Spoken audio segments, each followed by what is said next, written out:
Yadava corporation కు Tirupati TDP BC నాయకులు మాజీ తూడా చైర్మన్ జి నరసింహ యాదవ్ రాష్ట్ర చైర్మన్ గా ఏప్రిల్ 2వ తేదీన విజయవాడలో జరుగు ప్రమాణ స్వీకార మహోత్సవానికి పార్టీ నాయకులు కార్యకర్తలు బీసీ కుల సంఘ నాయకులు భారీగా తరలి రావాలని జాతీయ బీసీ సంక్షేమ సంఘం రాష్ట్ర ప్రధాన కార్యదర్శి వి జగన్నాథం పిలుపునిచ్చారు. గురువారం స్థానిక మన తిరుపతి ప్రెస్ క్లబ్ విలేకరుల సమావేశంలో తిరుపతి టీడీపీ బీసీ నాయకులతో కలిసి ఆయన మాట్లాడుతూ విజయవాడలో తుమ్మలపల్లి కళాక్షేత్రంలో ఏప్రిల్ 2వ తేదీన ఉదయం 9 గంటలకు యాదవ కార్పొరేషన్ రాష్ట్ర చైర్మన్ గా గొల్ల నరసింహ యాదవ్ ప్రమాణ స్వీకార ఉత్సవానికి బీసీ నాయకులు కార్యకర్తలు అభిమానులు భారీగా తరలి రావాలని రజక సంఘం, గాండ్ల సంఘం, యాదవ సంఘం, నాయి బ్రాహ్మణ సంఘం, మత్స్యకారుల సంఘం, వడ్డెర సంఘం, వన్యకుల క్షత్రియ సంఘం, పట్టుశాలి సంఘం, శాలివాహన సంఘ నాయకులు హాజరు కావాలని టీడీపీ బీసీ నాయకులు పిలుపునిచ్చారు. నమో వెంకటేశాయ. భారతదేశంలోనే పవిత్రమైన పుణ్యక్షేత్రం ఈ నవ్య ఆంధ్రప్రదేశ్లో 29 రాష్ట్రాల్లో మన నవ్య ఆంధ్రప్రదేశ్కి తిరుపతిలో ఈ పవిత్రమైన పుణ్యక్షేత్రంలో మన తిరుపతి అని ప్రెస్ క్లబ్ పెట్టిన ఎంప్లాయీస్కి మరియు print media, electronic media, camera స్టాఫ్కి అందరికీ కూడా మా బీసీ కులాల తరపున ప్రత్యేకమైన ధన్యవాదాలు.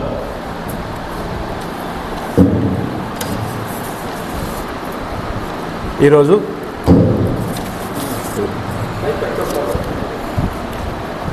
ఈనాటి విలేకరుల సమావేశంలో పాల్గొన్నవారు గాండ్ల జగన్నాథం గారు, రాష్ట్ర గాండ్ల సంఘం అధికార ప్రతినిధి, కోనంగి శ్రీరాములు, వడ్డెర సాధికార సమితి తిరుపతి పార్లమెంట్ కన్వీనరు, శంకర్ యాదవ్ గారు, రాష్ట్ర యువత సంఘం అధ్యక్షులు,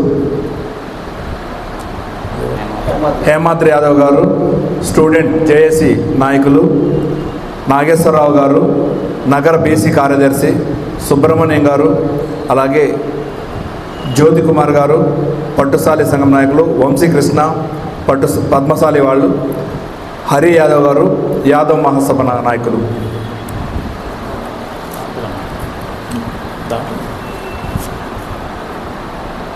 ఈరోజు పత్రికా విలేకరుల సమావేశంలో పాల్గొన్నటువంటి బీసీ నాయకులు, అలాగే విచ్చేసినటువంటి పత్రికా మరియు మీడియా సోదరులందరికీ కూడా కోనంగి శ్రీరాములు వడ్డెర సాధికార సమితి తరపున ధన్యవాదాలు తెలుపుకుంటున్నా.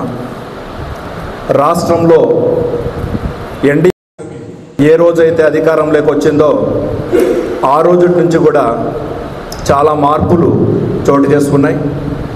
గత 5 సంవత్సరాల్లో రాష్ట్రాన్ని ఏ విధంగా దోచుకున్నారో వైసీపీ నాయకులు, రాష్ట్రమంతా ప్రజలు అట్టుడుకు పోయేసి లాస్ట్కి ఆఖరికి వాళ్ళకి 11 సీట్లతో కూర్చోబెట్టారు పక్కన.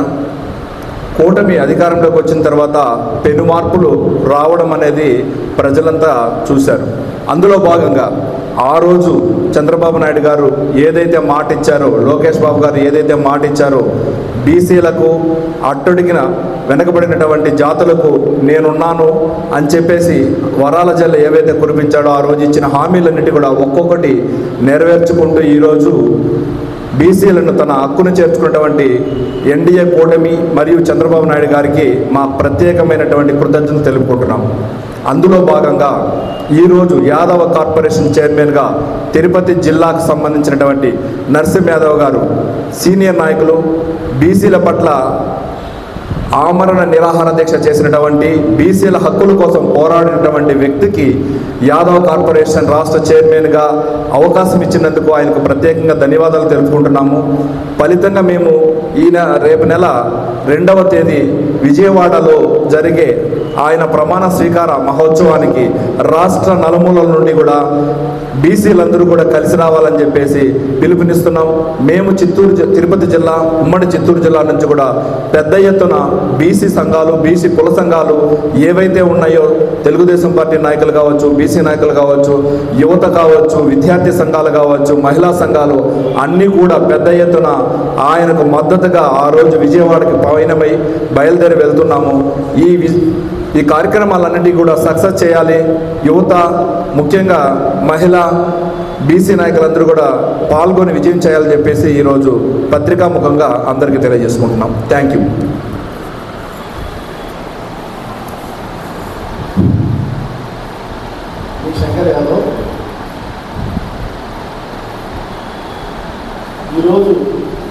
ఈ ఎలక్ట్రానిక్ మీడియా ఎవరు చేస్తున్నారో వారికి నా హృదయపూర్వక ధన్యవాదాలు. ఇక్కడ విచ్చేసిన పెద్దలందరికీ, నా తోటి మిత్రులకి, వాళ్ళందరికీ కూడా నా అభినందనలు. ఈరోజు రాష్ట్రంలో ఎన్డీఏ కూటమి ఏది నిర్ణయం తీసుకున్నా అది ప్రజల అభివృద్ధి కోసము, వాళ్ళ చైతన్యం కోసము తీసుకునే నిర్ణయాలు. ఈరోజు బీసీలను గుర్తించి ఆ యాదవ్ సంఘానికి రాష్ట్ర అధ్యక్షులుగా నరసింహ యాదవ్ గారిని నిర్మించడం చాలా సంతోషము, మాకు గర్వం. ఆయన ఎన్నో ఏళ్ళుగా, దాదాపు 35 ఏళ్ళుగా ఆయన ఒక్క చొక్కానే వేసుకొని పార్టీ కోసం అహర్నిశలు కష్టపడిన వ్యక్తి. ఆయన్ని గుర్తించి ఏ రోజు ఆయన్ని ప్రతి ఒక్కరు కానీ గౌరవించడంలో కానీ, బీసీల పట్ల ఆయన వ్యవహరించిన శైలి కానీ, ఆయన చాలా మంచి సౌమ్యుడు, మంచి వ్యక్తి. ఆయన ప్రతి ఒక్క విషయాల్లో కానీ ఆయన చంద్రబాబు నాయుడు గారు గుర్తించి ఈ అవకాశాన్ని ఆయన కల్పించినందుకు చంద్రబాబు నాయుడు గారికి, కూటమి ప్రభుత్వానికి మా హృదయపూర్వక ధన్యవాదాలు. అదేవిధంగా 2వ తేదీ ఈ ప్రెస్ విలేకరుల ద్వారా తెలియజేయడం అనుకుంటే, అన్ని బీసీ కుల సంఘాలు, పార్టీలో పనిచేస్తున్నటువంటి కూటమిలో ఉన్నటువంటి బీసీ నాయకులందరూ కూడా తప్పకుండా వచ్చి ఆ కార్యక్రమం విజయవాడలోని తుమ్మల కళాక్షేత్రంలో జరుగుతుంది ఈ కార్యక్రమం. అదేవిధంగా తిరుపతిలో 6వ తేదీ జ్యోతిరావు పూలే దగ్గర నుంచి 9 గంటలకు స్టార్ట్ అవుతుంది. జ్యోతిరావు పూలే దగ్గర నుంచి అదేవిధంగా 10 గంటలకు రామారావు విగ్రహం. ఆటి నుంచి అందరూ ర్యాలీగా బయలుదేరి కచపి దగ్గర మీటింగ్ ఉంటుంది.